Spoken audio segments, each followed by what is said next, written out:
Hello everyone. My name is Zahid Shahab Ahmed. I'm from originally from Pakistan, and these days, after finishing my PhD in political and international studies from the University of New England, I'm teaching at the same university and also another Australian university called Charles Sturt University.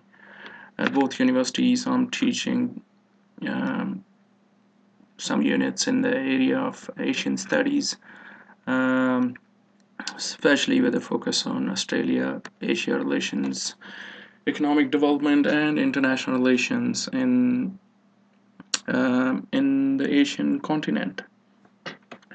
My PhD research was on regionalism and regional security in South Asia, and for that purpose, um, I conducted the field work involving interviews of diplomats of the South Asian countries, and also an internship at the South Asian Association for Regional Cooperation, because the whole idea of this PhD research was to examine the role of uh, this organization in South Asia with regard to regional security. Other than teaching, for the past couple of years, I've been working with Peace Direct as a local correspondent and consultant in Pakistan.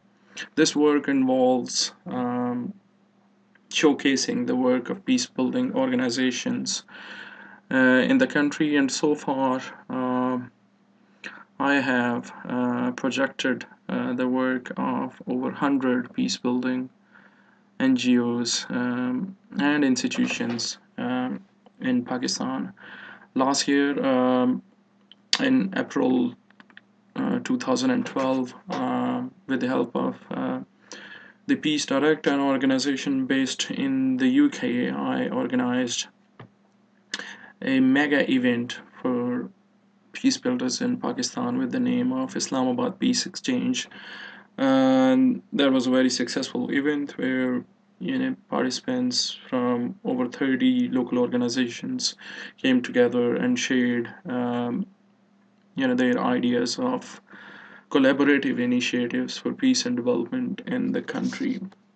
I regularly write on South Asian issues, especially peace and security in Pakistan, and you can, read many of my blogs through www.insightonconflict.org, which is a project of the Peace Direct. For the past few months, I've been also working as a culture and conflict researcher with the Commonwealth Foundation to evaluate the impacts of their funded peace building projects in Sri Lanka and Pakistan. And for that purpose, in a couple of weeks' time, I'll be traveling to Pakistan and then to Sri Lanka to assess the impacts of these, very interesting peace building initiatives in conflict sensitive areas. Sri Lanka is can still be considered a conflict sensitive region, even though the ethnic conflict ended a couple of years ago. During 2013, other than being a part of this very exciting project with all of you, I will be a member of a high level group from Germany and Pakistan working on do no harm and development in Pakistan. So I'll be working as an advisor for the German government's development projects in the country. I've always found PCIA fascinating, and that is perhaps one of the reasons that I've been continuously working on PCIA since 2006. After completing an MA in Peace Studies from the United Nations University for Peace in Costa Rica in 2006, I joined a German foundation called Friedrich Ebert in Pakistan to manage its regional center in Asia and conflict transformation. This work involved creating guidelines on PCIA, also providing trainings on PCIA to my colleagues in the Asian region, and conducting impact assessment exercises um, in within Asia. And for that purpose, I myself conducted impact assessment exercises in Afghanistan, Pakistan, Sri Lanka, and South Thailand. I hope many of you already know of the nature of conflicts in these countries.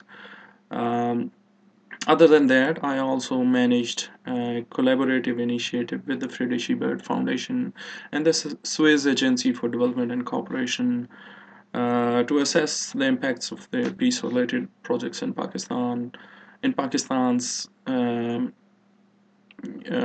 conflict-ridden areas such as Sawat, which was under the influence of local Taliban just a few years ago, and still very much a sensitive part of the country. In 2008, I came to Australia for a PhD, which I recently finished. However, I was still, during my PhD, involved actively or engaged actively with PCIA. With the help of the IPRA Foundation, I gathered my experiences and experiences of many other people working on PCIA in Pakistan uh, to provide first-hand information on the application of PCIA. Uh, this study was published in 2011 through the University for Peace's Journal of Peace and Conflict Review. And if you need a link to that paper, I can send that around. And for that purpose, please just email me. My experiences, my PCIA related experiences from South Asia tell me that there are many limitations in the application of PCIA. For example, the limitation of time and transparency were experienced during many of my exercises relating to impact assessment. I also agree with Kenneth Bush that a rushed PCIA is a doubtful PCIA. Through this project with all of you, I'm interested in examining transparency within PCIA. In Pakistan and also in other countries where I worked on PCIA assignments, I personally found that many of the partner organizations working with international development organizations didn't know anything about PCIA. In fact, they didn't have anything to do with PCIA. And this basically um, um, is the motivation behind my engagement in this project, because I want to further investigate the transparency within PCIA and its impacts on the overall application of this very important tool. I look forward to learning more about PCIA from your experiences.